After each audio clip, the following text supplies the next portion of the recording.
मैंने अपने साथियों के साथ गोदामों पर हमला करके बहुत बड़ी मिकदार में गंदुम अपने कब्जे में ले ली थी, लेकिन ऐन मौके पर युजारसीफ पहुंच गया और तमाम काया पलट गई। हमारे कुछ साथी मारे गए और कुछ जख्मी हो गए।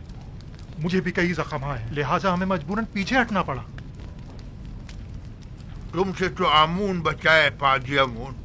अगर युजारसीफ ना भी पहुंचता और तुम भी खैरियत से वापस लौट आते, तब भी यकीन रखो अखनातून इंतकामन जमीन आसमान एक कर देता, बिल्कुल वैसे ही जैसे कि अब वो करेगा। देखना, अब कुछ ही देर में लश्कर अखनातून यहाँ पहुँचता ही होगा। अब क्या करना चाहिए? हमारी इन हिमाकतों का खमियाजा अब कैसे भुगतेंगे? हमें सामना करना चाहिए। आमून की ताकत भी कम नहीं। कौन सी ताकत? आमून के हामियों की ताकत। हम अगर इन्हीं लोगों को आमादा कर ले और उन्हें असला दे दें तो बाखूबी माबद का दिफा करेंगे। अगर ये लोग सिपाही नहीं हैं, थोड़ी सी सब्जियों से घबराकर भाग खड़े होंगे। ये मुट्ठी भर भूखे जिनका कभी जंग से वास्ता नहीं पड़ा, क्या करेंगे? कोई और चारा नहीं, हमें मुकाबला करना ही पड़ेगा। अब यही राह निजात है। तुम सिर्फ अपनी निजात की फिक्र में हो, ना कि माबद की। फिर वक्त तो माबद को तुम्हारी वजह से खतरा दरपेश है। बहरहाल मैं जानता हूँ कि अब माबद को इस खतरे से किस तरह निजात दिलाऊं, लेकिन तुम्हारे लिए कुछ नहीं कर सकता। मेरा तख्त रवा आमादा करो। आखिर आप करना क्या चाहते हैं? इससे पहले कि हम पर लश्कर कशी की जाए और बड़ा खून खराबा हो, मैं अखनातून से उजरे ख्वाही करके इस किस्से को खत्म कर देना चाहता हूँ।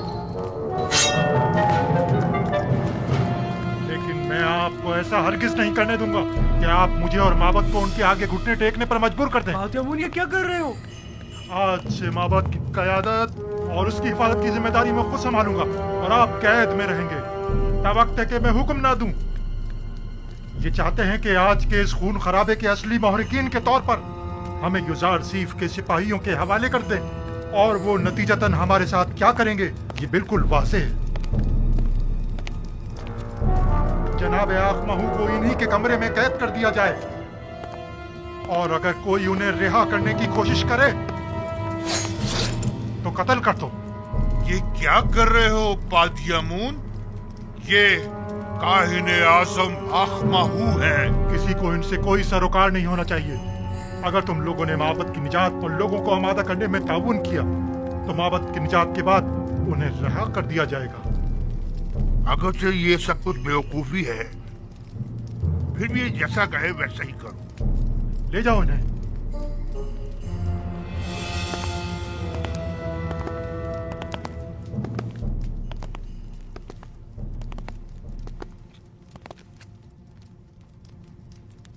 तुम लोगों ने वादा किया है कि लोगों को आमादा करने में ताउन करोगे, लिहाजा अब यहाँ किसी को भी ठहरने की हरगिज़ इजाजत नहीं। ये काहिने आज़म का हुक्म है, इसके साथ ताउन करो।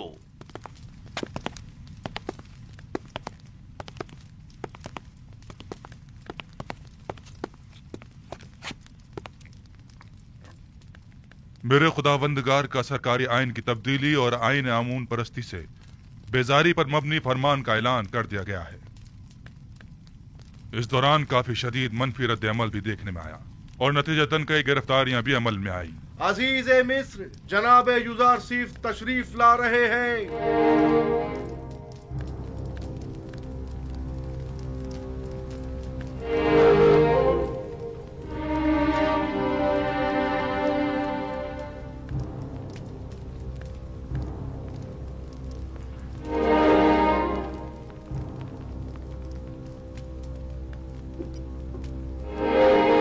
क्या बात है जनाब युजारसीफ, आप इतने बरहम क्यों हैं?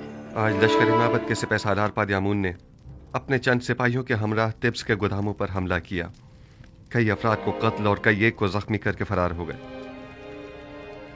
वो गोदामों को भी नजर आतिश करना चाहते थे, मगर हमारे बर वक्त पहुंचने पर न कर सके। आपको तो कोई जख्म नहीं लगा? जिस्मानी तो कोई नहीं, अलबत्ता इस तकलीफ दे वाक़े ने मेरी रूह को शदीद मजरूह किया है। तो नौबत यहाँ तक आ गई है कि अब दिन दहाड़े वो हमारे सिपाहियों और गोदामों पर हमला करें। आप यकीन रखिए जनाब फरमारवा, इस वाक़े के सरकर्दा नासिर के साथ सख्त कार्रवाई की जाएगी।